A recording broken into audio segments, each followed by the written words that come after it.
Turn that speaker down. Wait, what?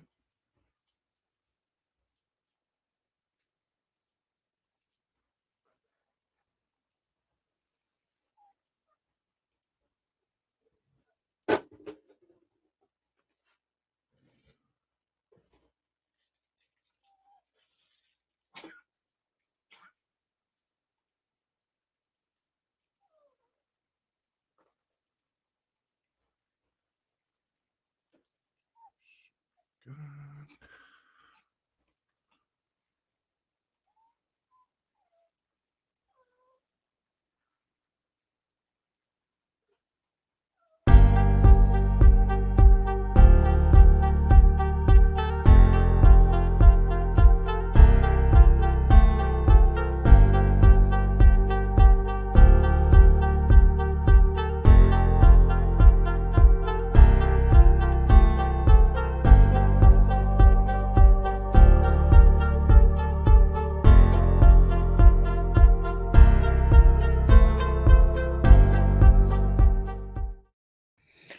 Hey there, and welcome to Action for Assange.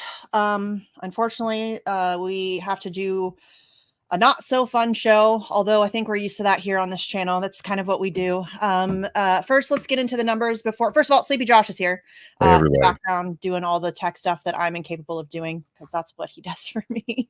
We do not have chat this time, but I got it fixed today for the next stuff we do. People so can we'll still chat again. They can still chat, right?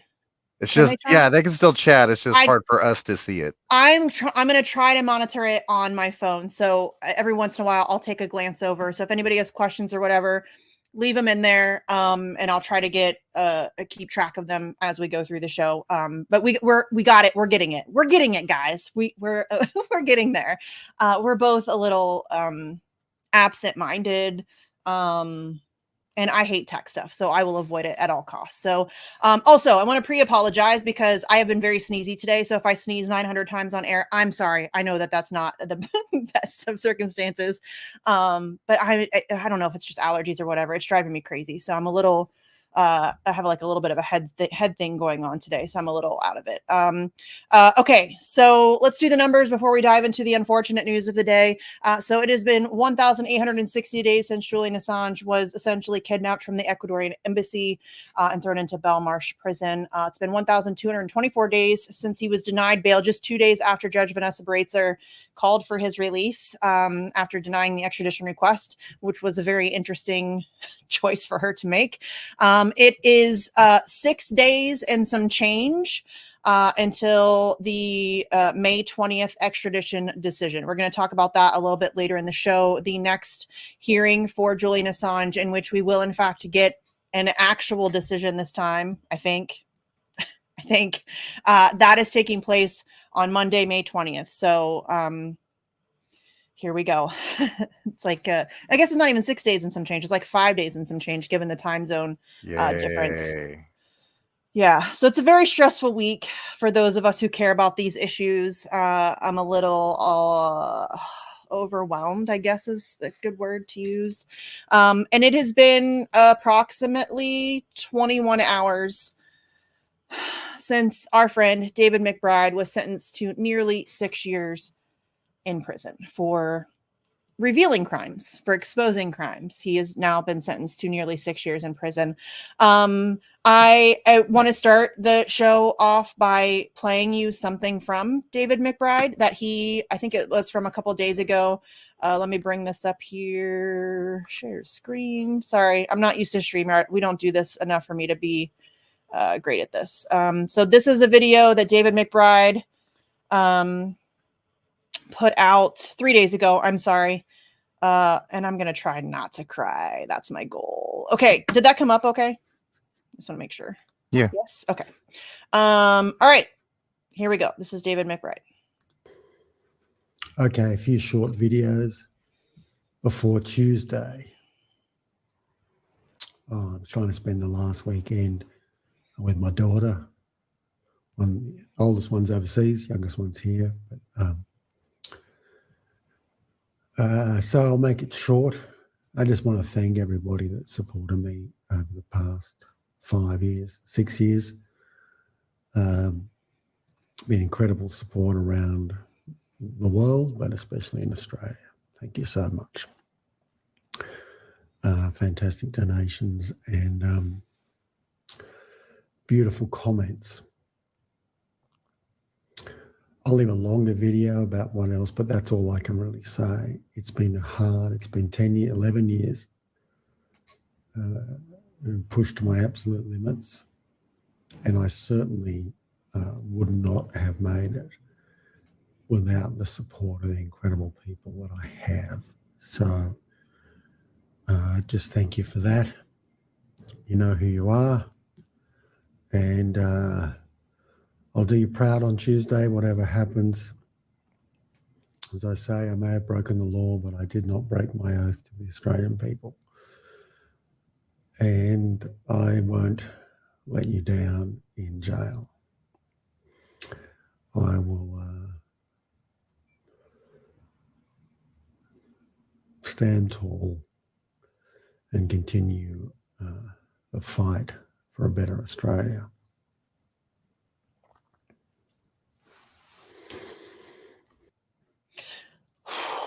Okay. Not going to cry. Not going to cry, guys. We're not going to cry. That was our friend David McBride just a few days ago. Oh, hey, that's Taylor Hudak. So that is our friend David McBride from a few days ago, just addressing his many supporters across the globe, of which we were some of the first in the United States, not to brag, but I'm bragging. We were some of the first people in the United States to pay attention to his case, to talk to him about his case, to cover his case, all of that stuff. And we have been friends with him ever since. I don't want to oversell our relationship. We're not besties, like, you know what I mean? But we have a relationship. We're friends. And Sleepy and I have talked about this privately. I tweeted about it, I think, yesterday. Obviously, the Assange case means a great deal to me for various reasons, a whole bunch of reasons. But the McBride stuff feels personal. I've met David over online. We've not met in person, but I've spoken to him numerous times. I've been on his show. He's been on my show. We've had conversations. I consider him a friend.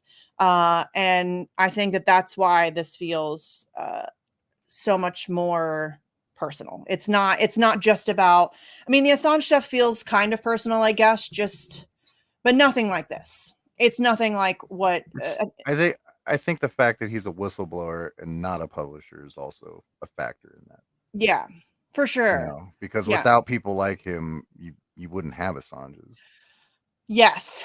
And I think that that's what this sentence is really about. It is the continuation of the imposed chilling effect across whistleblowing. I think that's why there's such a severe sentence that was just imposed on David McBride. I think that a message is being sent. It's undeniable as far as I'm concerned. But yeah, it just feels more personal, given that we have had, he's been on this show. We have talked to him at length about his case, about his family, about a whole host of things.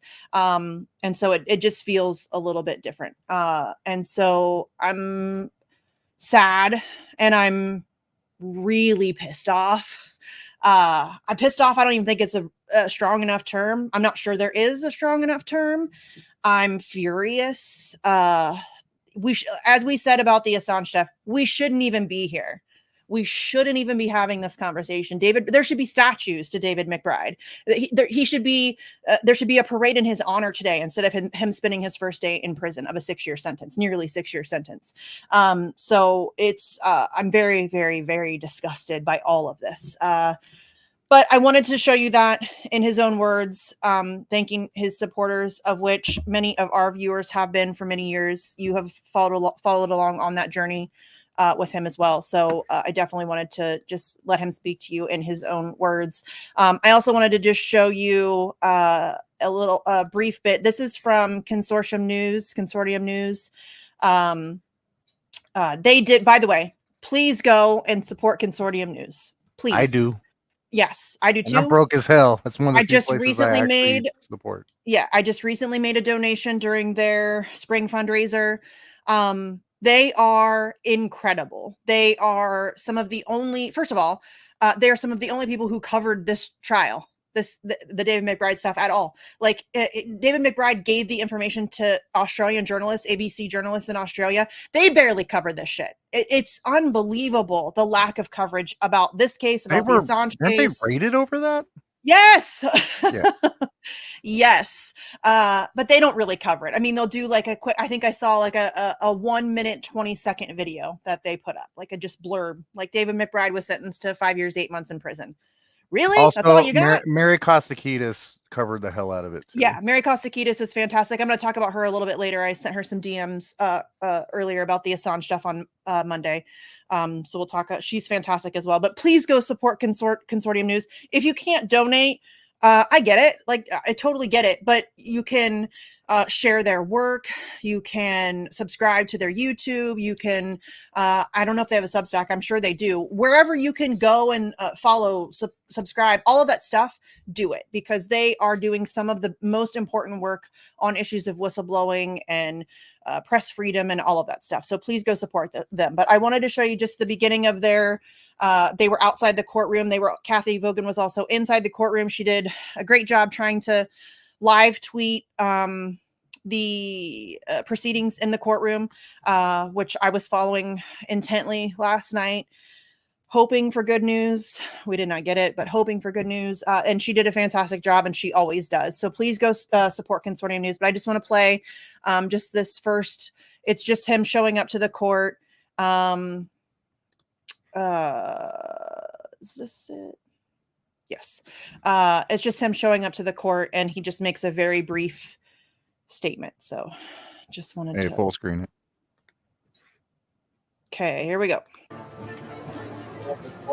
Oh, David. You're innocent until they can prove you guilty. That is right.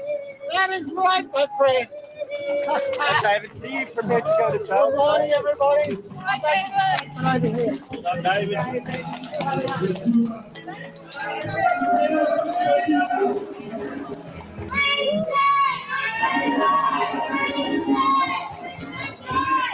Zero. Thank you, my friends. I've just got one thing to say this morning. I've never been so proud to be an Australian as today. I may have broken the law, but I did not break my oath to the people of Australia and the soldiers who keep us safe. David McBride, hero of Australia. Not gonna cry. Damn it. It's just hard because he's a friend. Oh, so tough. Oh, I just feel so bad for him. And he's there with his dog. That's his service dog. He obviously deals with quite a bit of PTSD and all that stuff. So that's Jake. Which he obviously can't take to jail with him. Damn it, Sleepy. Yeah, it happens. I hate crying on camera. When he's walking up there, it's so funny because when he's walking up, I literally at the same time, you can hear Kathy Vogan, who's filming that in the background, say, "Oh, David." And that I said it at the exact same time she did. And I was like, oh shit, we're thinking the same. But I appreciate the fact that he is trying to put on a brave face there, obviously. And thank you to everybody who showed up to support him on the day.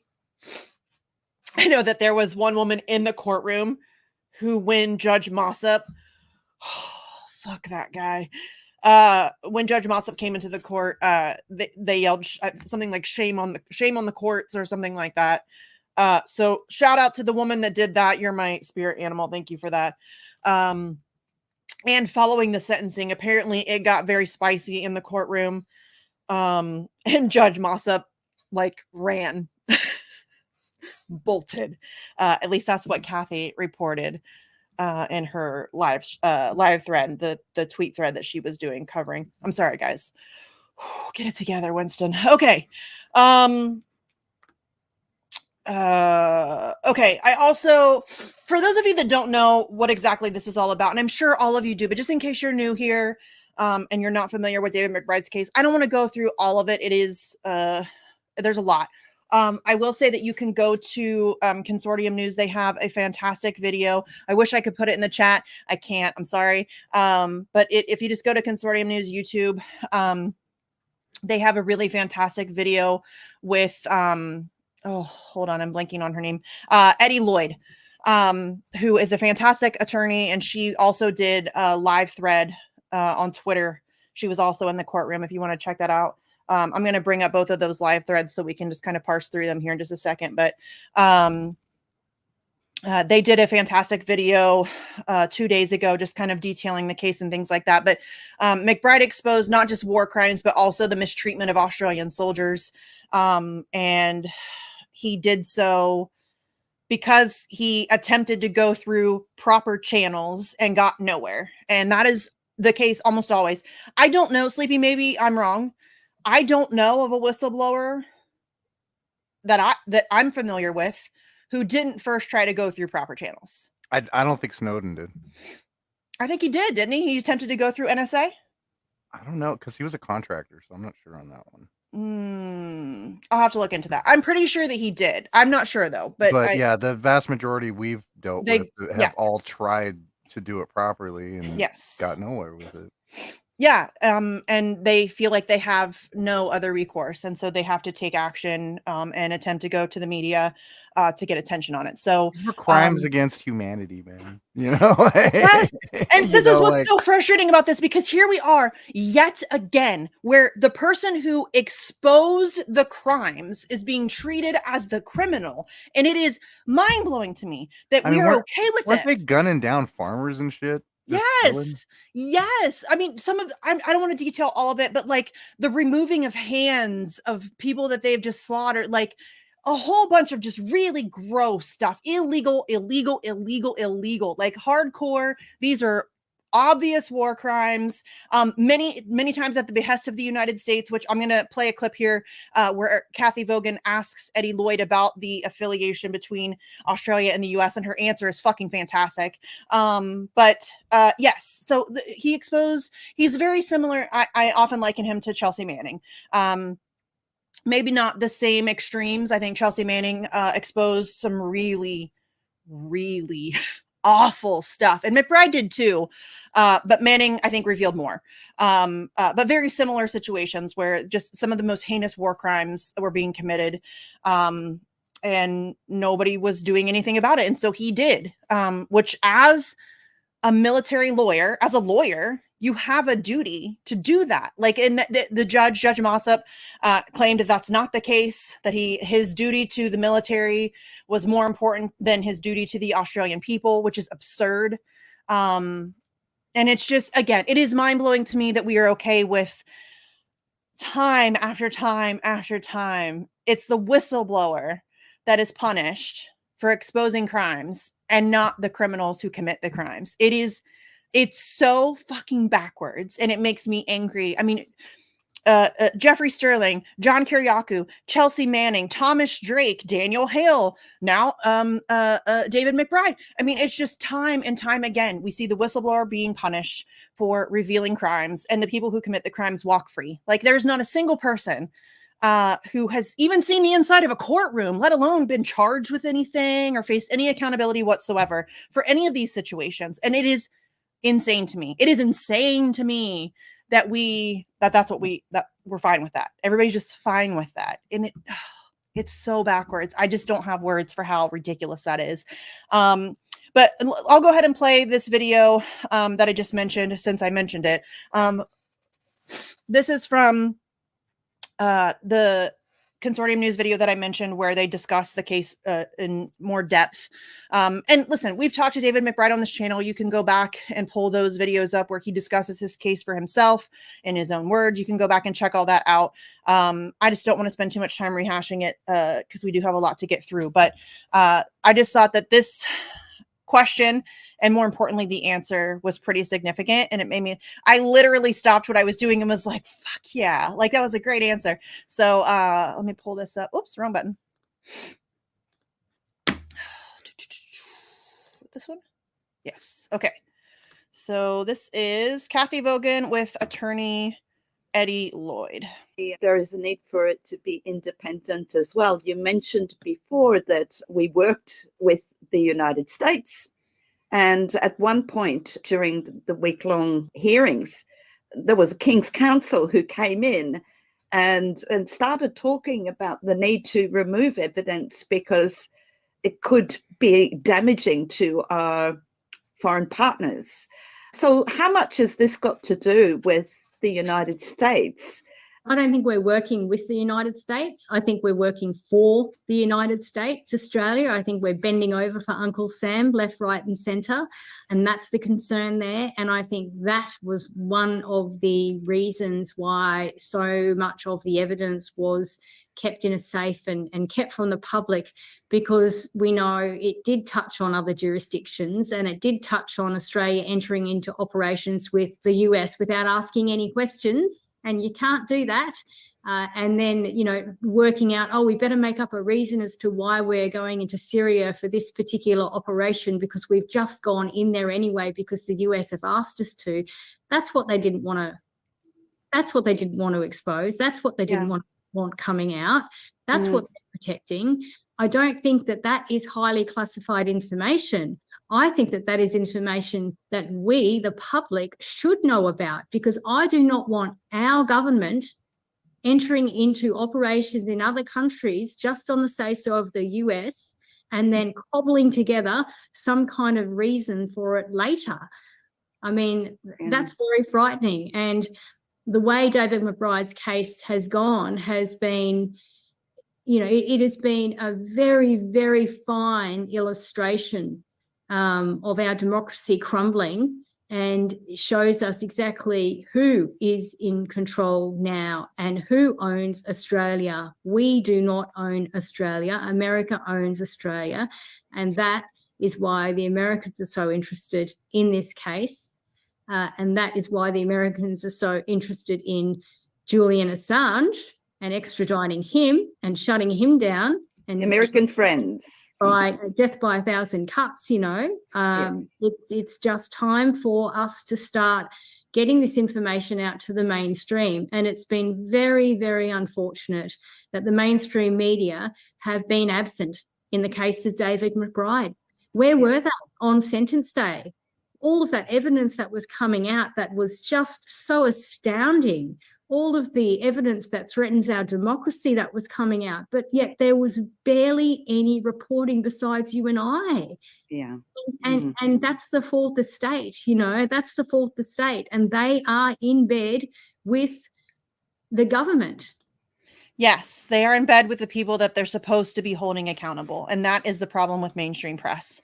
That's what we've been talking about on the show for a very long time. But I loved her answer there where she said, listen, I don't think we're working with the United States. I think we're working for the United States. I believe Gordon Dimmick puts it best, America's bitch. Yeah. I mean, Caitlin Johnstone calls Australia America's basement gimp. That's what it is. Perfect. You have no autonomy. You have no sovereignty. You don't own your country, Australia. You don't have, like, you are America's bitch, and that should piss you off. And the UK too. Yes, 100%. Yes, 100%. And it is, it's very unfortunate. And the reason why it's allowed to continue is because what they were just talking about there, the mainstream press doesn't talk about it. And so just as in the United States, the vast majority of Australians are completely unaware of what's happening because the mainstream media in Australia is owned and operated really essentially by the United States government. And they do what they're told, and they print what they're told to print, and they publish what they're told to publish. They don't cover stories in any real substantive way. And they spin the hell out of stuff. They lie to people. They misdirect people. They misinform people. And that's how they're able to get away with it. And I just loved that answer from her. I think it was fantastic. And again, she did a great job covering the McBride stuff. So I'll pull that up here in just a little bit. So let's see, what else do I have here? I will mention that Mark Davis, who is one of McBride's attorneys, did say that they will appeal. However, we all know that appeals processes, whatever, take forever, years. So our friend David will be in prison. He is in prison right now. And if he is, I'm going to go and pull up the live tweet. He is without, I think he's eligible for parole too, and I think two years and some change or something. 2 years and hold on. I'm going to pull it up so I don't give you the wrong information. Come on, Twitter. Consortium News is one of those things that you have to like type it all the way out because, you know, free speech and all that. Let's see. Where's the thread?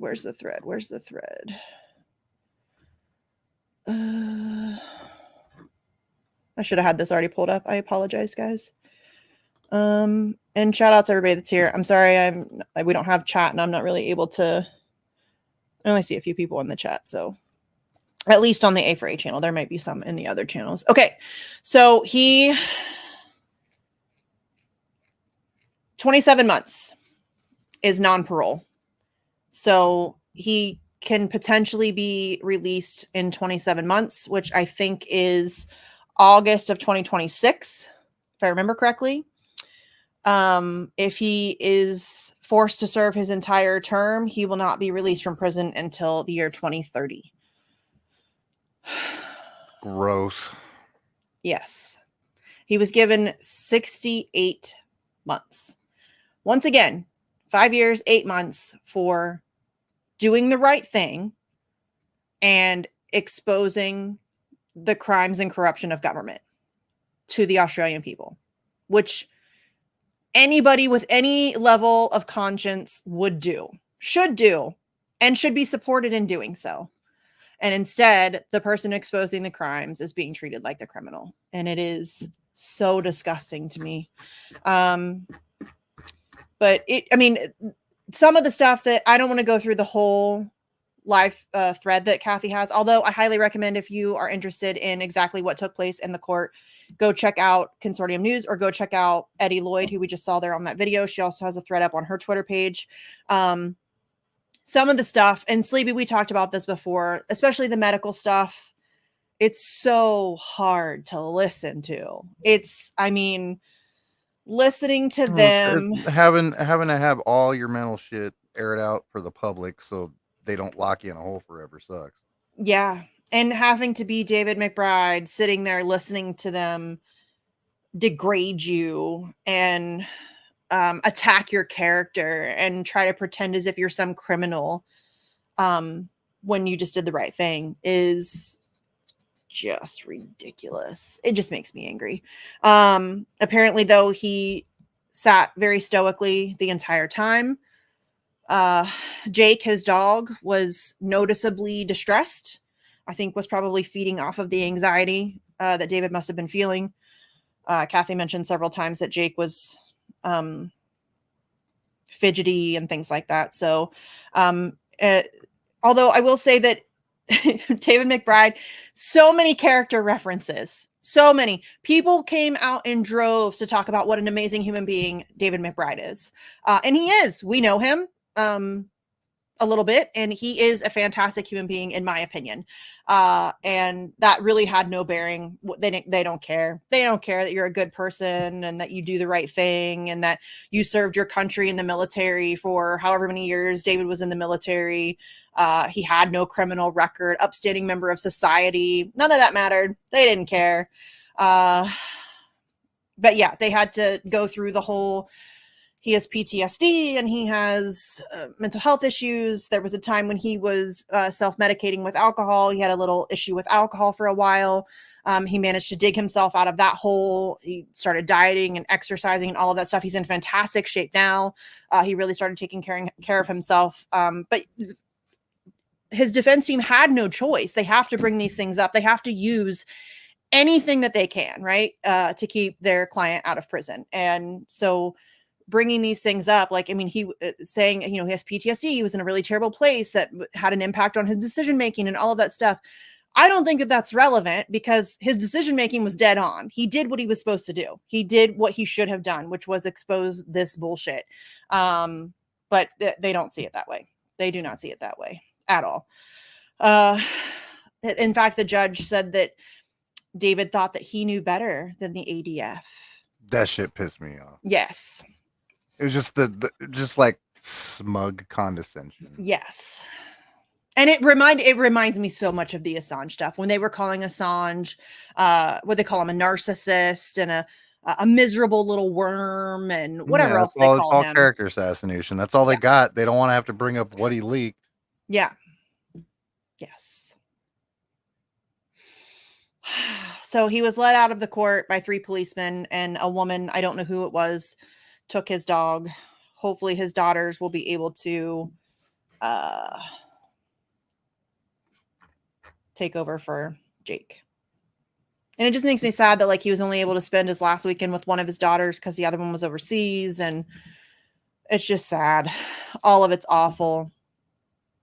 It's so terrible. We shouldn't even be here. I'm going to say it again. We shouldn't be having this conversation. There should be a parade right now happening for David McBride in the streets of Canberra, where everybody's celebrating him for being such a courageous whistleblower. And instead, he's spending his very first day in prison. So backwards. Okay. I don't think I have anything else on McBride. Sleepy, am I missing anything? No. I will say that I asked Kathy, because I was feeling incredibly helpless, what can we do? And she, obviously, the only thing we really can do is contribute to his defense fund. Obviously, the appeals process is going to be expensive and long and drawn out and all of that stuff. I am hoping that we will rather quickly get an address for him so that we can begin writing to him. I think that will help him tremendously. If he can see all of the support that he has, it'll give him, something to focus on outside of his current circumstances.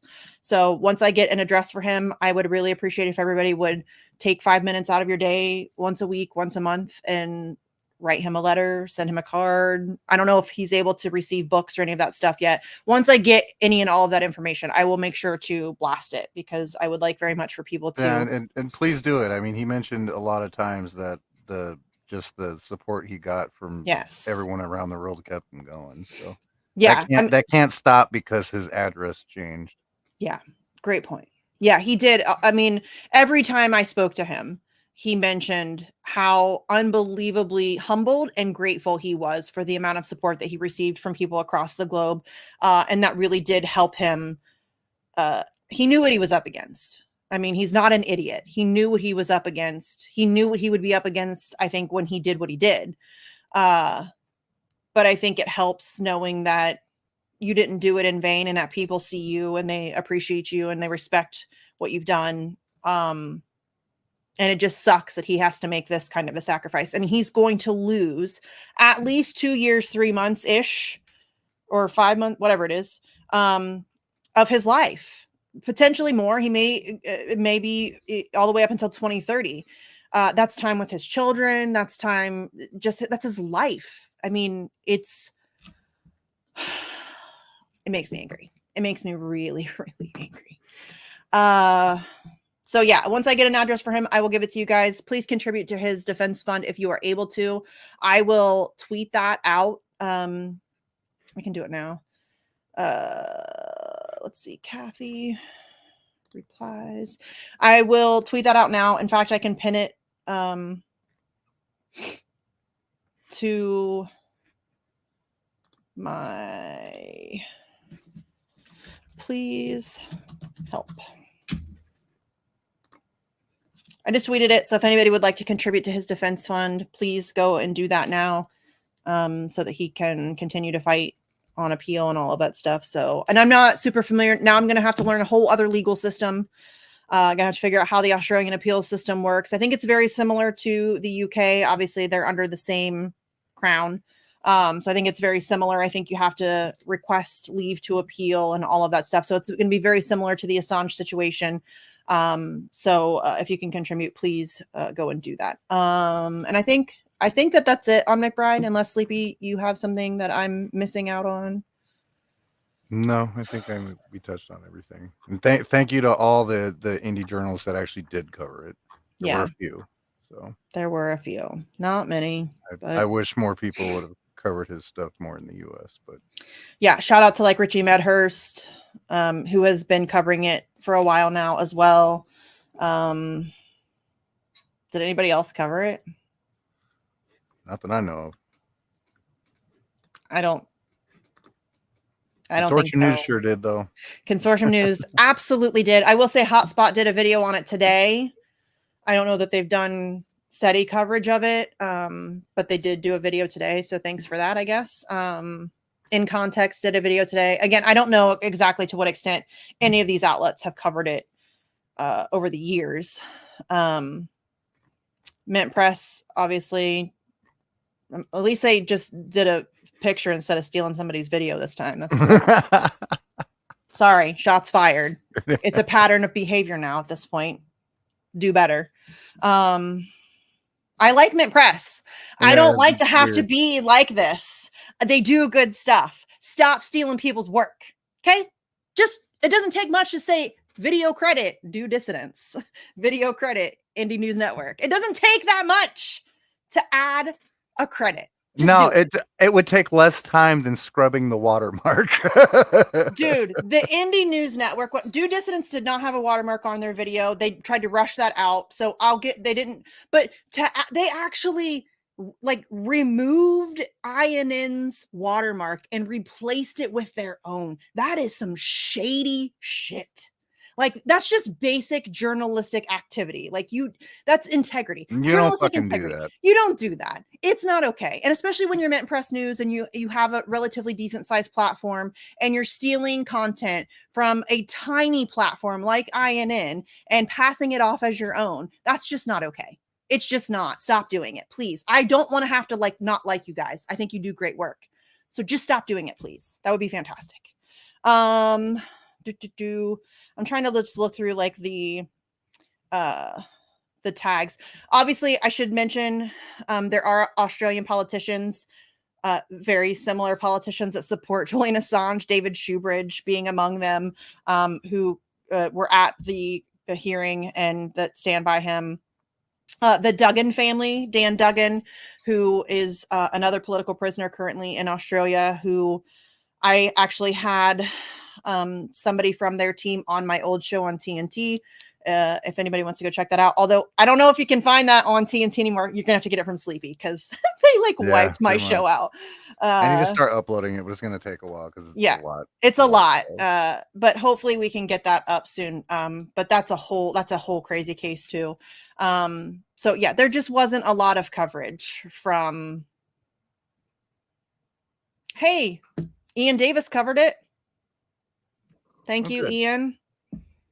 Rick Munn, my friend Rick Munn covered it. Thank you, Rick. Just not very many people covered it. Stefania Marizzi tweeted about it. It's not really something that she's been specifically focused on, but she gets a pass because she's fucking awesome. She got her damn plate full already. She does. She's like, I mean, talk about in the trenches. She is in a unbelievable legal battle, a FOIA battle with like 5 different countries trying to get information about what's going on in the Assange case behind the scenes. And she still writes. So yeah.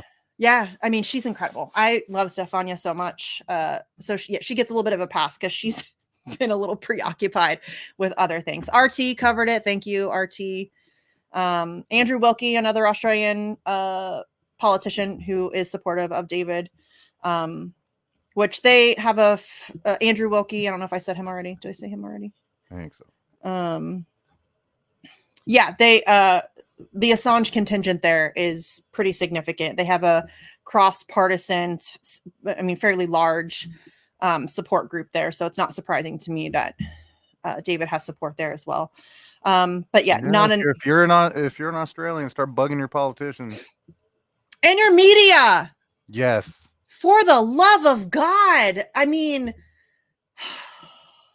it's just, I'm going to say it again. Mainstream media, Western mainstream media is one of the biggest threats that we face, in my opinion, period. Yeah, period. Just the lies of omission. The lies of omission, the way that they lie to us directly, the way that they misinform people, how many wars have they lied us into? All of them. I think all the ones in my lifetime. Yeah, for sure. All of them. It's just, yeah. So I would start bugging your Friendly Jordies. I will shout out to Friendly Jordies, who is a friend of David McBride's. Friendly Jordies has been doing a fantastic job for a very long time. He's friends with David. They've had interviews and conversations and all of that stuff. So he's Australian as well. He's been calling out the mainstream press there.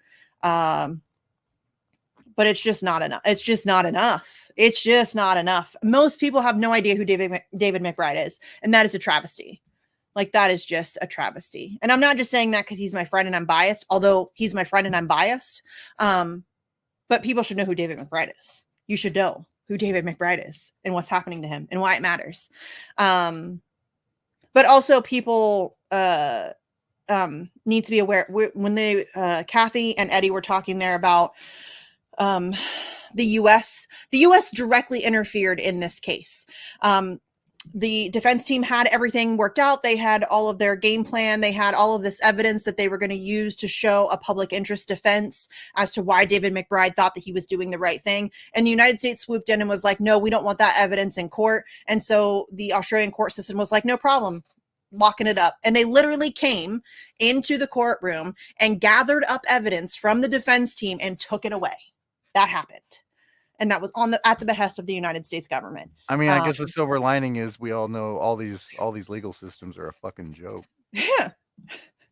Friendly Jordies did a YouTube short, and he said, I would call this a kangaroo court, but I don't want to be offensive to kangaroos. Right? It's so true.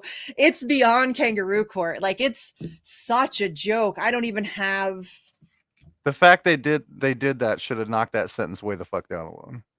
But yes, you know, it's all kabuki theater in all these courts. Yeah, none of this makes sense. Nothing. Like, they talk about law and order, and they don't give two flying fucks about law and order. Not a thing. For us. Yeah, they want us to stay the fucking line. Yeah, it doesn't apply to them. They can do whatever they want. They can blow up babies in Gaza. They can sacrifice an entire generation of Ukrainian men on the altar of Western imperialism. They can do whatever the fuck they want. They can do whatever they want. But if you dare try to expose that, they will come for you and they will destroy your life. It's been made abundantly clear. And that was the plan, right? That's been the goal ever since. I really think all whistleblowers have faced this type of retaliation, but I think it's really been amplified since, I think, really John Kiriakou. I think that was kind of that's when it started to get really bad. And it's just been a shit show ever since. Yeah, that's when they've been giving him long sentences. And shit. Yeah. Like, it's become a very obvious, concentrated effort. Didn't he do like 7 years or some shit? No, I think three or four, maybe. I think. Because I know he had a pretty long sentence. Yeah, he did, but I think he got out early. Whoops, I can't type. Kiriakou. Serve. I will never be able to spell his last name on demand. I can spell it on demand. I just can't type. He was sentenced to 30 months in prison, and he served almost 2 years. Okay, I'm thinking of someone else then. But I shouldn't. For exposing the torture program. We tortured some folks. That's what we got out of that. Yeah. We tortured some folks. We gotta move. We gotta look forward. We can't look back. We gotta look forward. We tortured some folks. It happens. What are you gonna do? We gotta look forward because we still want to torture some folks. Who among us hasn't tortured some folks, right? I mean, what can you do? Clown world. Yeah. Clown world. And John Kiriakou had his life destroyed. It wasn't even about just the 2 years in prison. He lost his family. His wife divorced him. He was financially ruined. I mean, just his wife was spying on his ass. Yeah. Yeah, they co-opted his wife. I mean, and that really, I think, to me, that was the tipping point where it really started to become clear that there was a concentrated effort to. They learned with Ellsberg. I'll give them that. They did. Yes, they absolutely did. Okay, let's talk Assange before we get out of here. I don't want to keep everybody too long. But obviously Monday, May 20th is a very, very big day. This is big. This is it, really. I mean, in terms of the extradition, this is I don't want to say that it's it, because there's a couple different things that could happen. There'll be more. If it goes to appeal, which listen, I think that's likely to happen. I do not believe that the United States wants to bring Julian Assange to this country in the middle of an election year. If they do, Where they're both fucking candidates dumb. Are yes, it looks not bad good for on both teams. Like, it's not like Joe Biden can use this against Donald Trump. It's not like Donald Trump can use this against Joe Biden. It sucks for both of them. It's a bad look for both of them. So if they do bring him here in the middle of election year, they're dumber than I thought. That would be unbelievably stupid. So in my opinion, and listen, I'm open to being wrong. They certainly could be that dumb. There's no question about it. They have, it's not like that's unprecedented. But I don't think that they want to bring him here during an election year. Gabriel Shipton agrees with me. I think most people who are paying attention to this case agree with that. So I think it's likely that they will grant the appeal, and then it'll be dragged out for as long as humanly possible, certainly past the election. And then it's just going to be, it's just a ride, folks. This is just the a ride that never ends. It is. But it could also be that they deny the appeal request. And if that happens, Julian Assange could be on a plane within hours. As soon as the extradition order is signed, he's on a plane. So that's a little terrifying. But that's what we're facing. So that is happening on Monday, May 20th. Obviously, there are a literal shit ton of events taking place. Let me pull up Candles for Assange. There's a literal shit ton of events taking place on the 20th. Let's see. I think this is the proper thread for this, is it? Yeah, okay. So I'll pull this up and just scroll through some of these so that you can see if there's any of, oh my God, wrong button. Good God. Sorry guys, I'm so bad at this. If there's any events near you. So obviously London, shout out to the London crew. Love the London crew. I love the London crew. I would love nothing more than to go to London and meet my friends in person. I love them so much. So much. I love them so much. I love all of the Assange supporters, even the people that don't like me, which I'm sure there are plenty of them. I love all of you because this shit's not easy. It's not easy. So London will be outside the U.S. Embassy at 1 p.m. on, this is old. Why does she have April up here? Hold on. Maybe it's this one. Okay. Did that pull up okay, Sleepy? Is this the proper thing? Yeah. Okay. So London does weekly stuff. They're insane. I think every Wednesday they're at Piccadilly Circus. And then every Wednesday they're at Australia House, which is the Australian embassy type situation. And then every Saturday they're at Piccadilly Circus in the afternoon. And then I think also there's a group at Belmarsh, or maybe I have that flip-flopped. Piccadilly Circus, I think, is in like 4 p.m. It's in the evening. Belmarsh is at noon. Yeah. So they have 3 different events every single week in London, Wednesdays and Saturdays. So if you're in London or anywhere near London, these are some of the best activists, campaigners, as they call them there, on planet Earth. I love them. They are fantastic. They are relentless. They have done so much, and they don't get enough credit, which I just tried to give Paula a whole bunch of credit. And she was like, I don't want credit. I'm like, I know you don't. You deserve it. Washington, May 5th, which I think is already passed. Yeah. Sorry. I don't know what date it is. May 19th, they're going to be at the White House at 4 p.m. I think they also have something on the 20th. I think they just added that though. So it might be down further. I'm not even going to pretend to know how to pronounce that. Mullumbee? I don't know. But John Shipton's going to be there. Oh, that's the 8th. I wish he would do like a just May 20th one. So here's Mexico, May 20th, UK Embassy at 12 noon. Perth on the 21st, Forest Place at noon. Adelaide on the 21st, 19 Gauger Street at 4:30. Sydney on the 23rd. Also the 16th, this Thursday, if you're in Sydney. Let's see. Berlin on the 23rd. Berlin also does a shit ton of stuff. Germany, Italy, London. Australia does a lot of stuff, but they're always out there. Here's the London, the May 20th. Royal Courts of Justice. Obviously, that's where the hearing is taking place, starting at 8:30 a.m. I think court is scheduled to begin at 9, I think. So please show up for that. Some of the best people ever will be there. Anyways, go to Candles for Assange. Scroll down through this thread. Find an event near you. Boston's got something. Our friend Paula in Boston, who, again, does not get enough credit. She doesn't want it, but she needs it. She deserves it. Francis Appleton Bridge, 4 p.m. I think they're doing a banner drop. London, we already did. Oh, here's the DC May 20th at the Department of Justice, 4 p.m. So if you're in or around DC, please go to that. I'm sure Tulsa's doing something. I don't know if Seattle's got something planned. Just go to Candles for Assange, number 4. Alex does a great job of trying to post all of that stuff from a central location, so it's easier for everybody to find the locations near you. So find one near you. Let's see. I'm trying to look at chat. Oh, Glory Jones. I miss your face, Glory Jones. Miss your face. Yeah, so if you can, Glory might be doing something. I don't know if she's in Miami right now or where, but they might be doing something wherever she's at.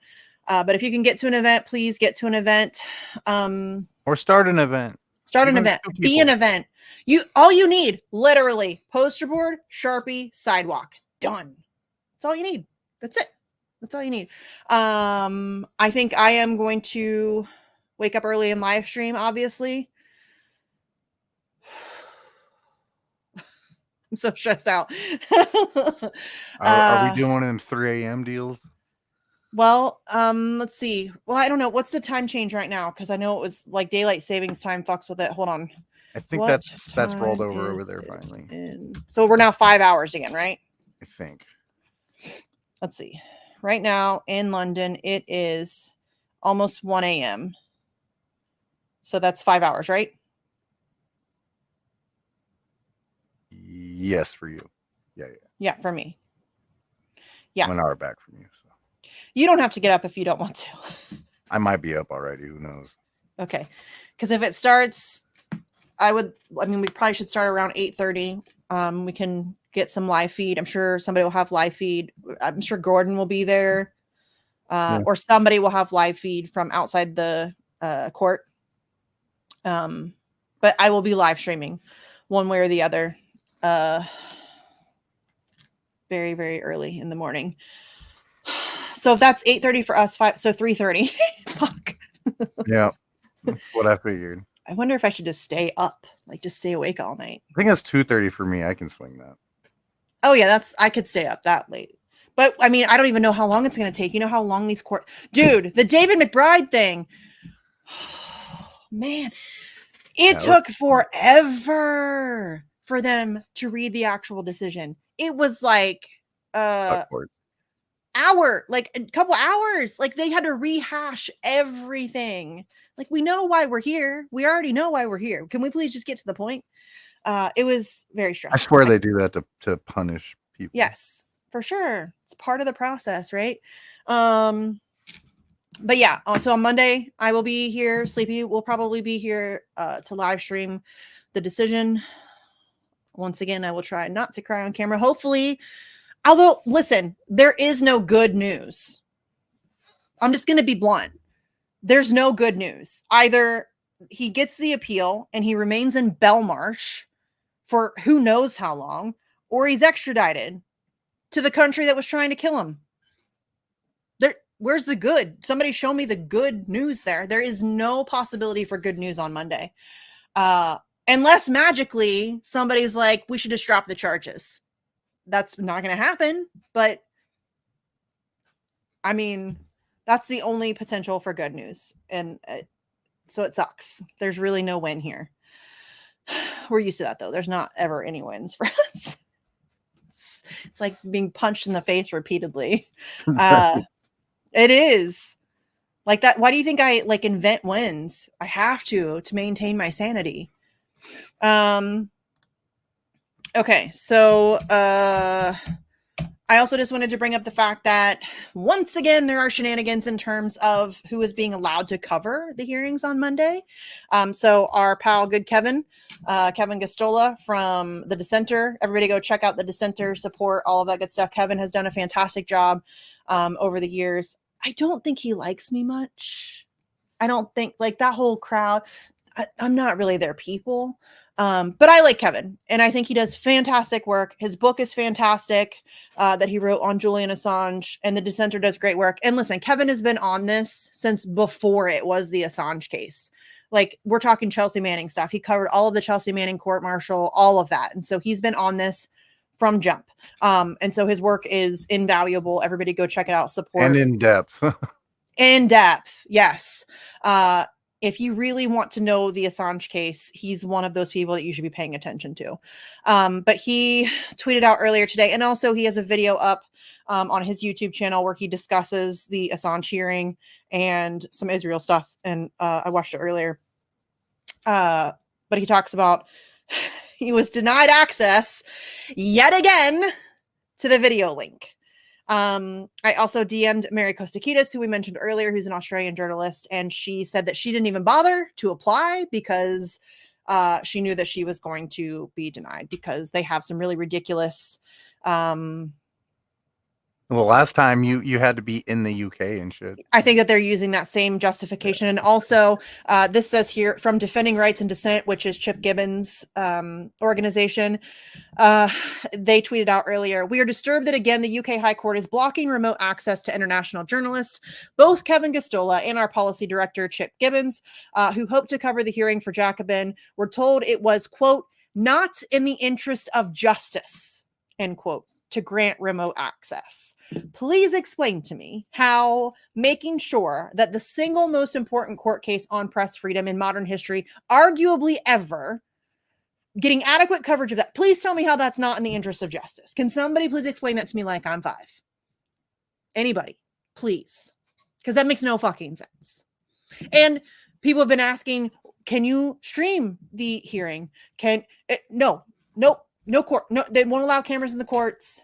Again, the single most important court case on press freedom, I think, ever. And we can't get coverage of it. We can't get a live stream of it. We can't have access to it. It impacts literally every human being on planet Earth. And they make it as impossible as they can for people to follow it. It is insane. It is insane. However, I also messaged Kathy Vogan and asked her if she had been granted access, and she has. So Consortium News has been granted both video access, and she has also been informed of a place reserved for her in the courtroom. So once again, please go support Consortium News. That's going to be where I'm finding out what's happening, most likely. I don't know who else has access. I've reached out to a couple other people. I don't know if Medhurst, for example, did he tweet about it? Do you know, Sleepy? I didn't check. I don't know. I didn't check. I cannot type today or any day. I don't know why I'm qualifying. I don't see anything from him. It's just a lot of Israel stuff. McBride, Israel, McBride. Yeah, I don't see anything from him. So I don't know if he has been granted access or not. I don't know. I don't know of anybody other than Consortium News and Reporters Without Borders who have access to the hearings on Monday. So there you have it. I wonder if Craig Murray has access. I should check that too. I didn't even think about that. I should have. I could have swore he didn't. I would not be surprised because he just had to go and testify, didn't he, recently? I don't remember. Court shit's all a blur now. There's so much. He tweeted out, yet again, the High Court in London has automatically denied the request of everybody in Scotland or Northern Ireland for video access to the Assange hearings. So I don't know if he's saying that he himself has been denied like access. I don't know if he's going to the court. He does usually, unless he's got something else going on. I think Amnesty, Human Rights Watch, among others, have been explicitly excluded from the court and almost never had a usable video feed. Shout out to Reporters Without Borders, who faced the same obstacles and overcame. Amnesty International also tweeted out, Amnesty International is deeply frustrated by the significant hurdles that its staff and other observers have faced in their attempts to monitor the hearings in UK courts in the case of Julian Assange versus USA. Not that I give a flying fuck about Amnesty International. Don't care. Terrible organization. Terrible. I'm just going to say it. They're on my shit list. Have been for a while. So yeah, I don't know if Craig, I'll DM Craig Murray and see if he's got access or not. I would very much like Craig Murray to have access. He does. I love his writing. He's deliciously snarky. Those are my people. It's good stuff. Yeah, I don't see where he said just that everybody in Scotland and Northern Ireland have been denied access. Yeah, I think they're pulling the same shit as last time, where it's just if you're not in London or whatever. That's what Mary said. I'm not going to share the DMs because I think that that's really shady. But I will just say that she said that it's clear that they're repeating the jurisdiction requirement. Those outside the jurisdiction are receiving rejection slips with exactly the same reasons, can enforce penalty for noncompliance, and there are enough journos, including AUs and US journos, who are covering within the jurisdiction. So basically they're saying, oh, there's enough of you. There's not enough. There's not enough. Never enough. They probably filled the seats, so people ain't going to write shit about it anyway. Right? Ugh. So frustrating. Okay, so Monday we will be here. I can't even say bright and early. It's still going to be dark. We'll be here in the dark of night, covering this ridiculous charade of a justice system. We'll see what happens. I have no idea really what to expect. I mean, I have my suspicions, but you never know. You really never know what they're going to do. I also am curious whether or not Julian himself will be permitted to attend the hearing. Last time they said that he was too sick. I will reach out to Gabriel and see if I can find out some information about that. I would very much like to see Julian Assange. It's been years. In person. It's been years. And the only thing that we've seen of him has been leaked photos, grainy photos. The last time that we got a photo was the day that he had the mini stroke. Shout out to the person that leaked that. I know who you are. I love you for it. Yeah. So we haven't seen him since then. And we haven't heard from him in years. Years. Like since he was arrested, really, right? Yeah. I mean, when he was being carried out and that's it. That's really the last time we've heard him speak out loud. That's crazy. 5 years, over 5 years since we've heard his voice. And it's been, I don't remember when the mini stroke was. Was that 2022? I think so. October 2022, maybe? I think so. So it's been a long time. It's been a long time. It's been too long. I would like to hear and see Julian Assange, period. End of story. It's weird to me that we're not permitted to see and hear from Julian Assange. It's just unacceptable. It just is. And I don't trust anybody. So I would like to see and hear from him myself. You know what I mean? That's all I'm going to say about that. It just makes me very angry. So hopefully he will be allowed to attend in person. I doubt it. Almost certainly, if he's allowed to attend at all, it will be via video link from that stupid tiny room in Belmarsh again. And maybe somebody will leak another picture. I'll have to see if that person is also going to be at the hearing that leaked the last time. Love you for it. The two pictures we got leaked came from the same person. Okay. Anything else? Am I missing anything? No, I don't think so. I don't think so. I'm exhausted. I'm sorry that I cried on camera, y'all. Yeah, I will check on Chris Hedges too. Stefania, I'm not sure about. I will ask her as well. She was denied last time for video link. Anybody outside of the UK who's not going to be physically in the UK on the day, they're denying no video access, which is insane.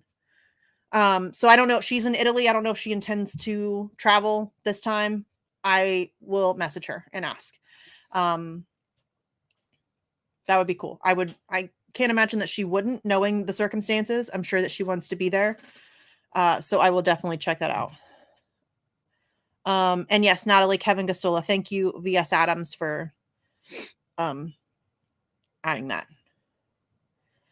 Kevin does great stuff. Dissenter.org? Org. Org? I think it's org. I think it's org. Let me see. Let me make sure. Yeah, org. The Dissenter.org. That is the website that he runs. He used to run Shadowproof as well. That is now defunct. He's focusing just on the Dissenter.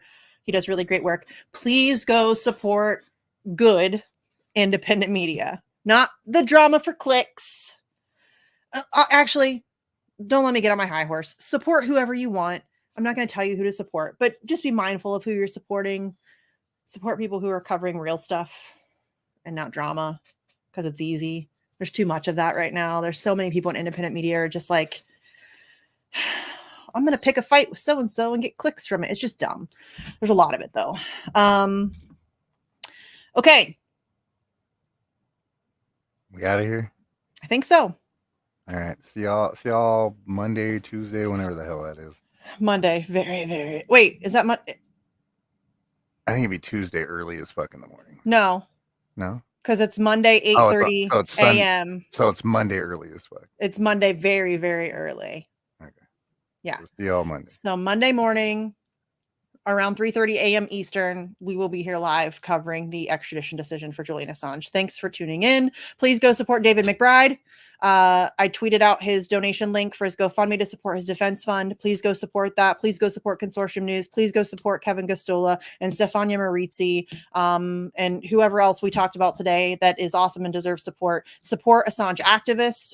Halo often does fundraisers where she's trying to get the activism in a box to people. Paula just did the fantastic postcard thing. That stuff's not cheap.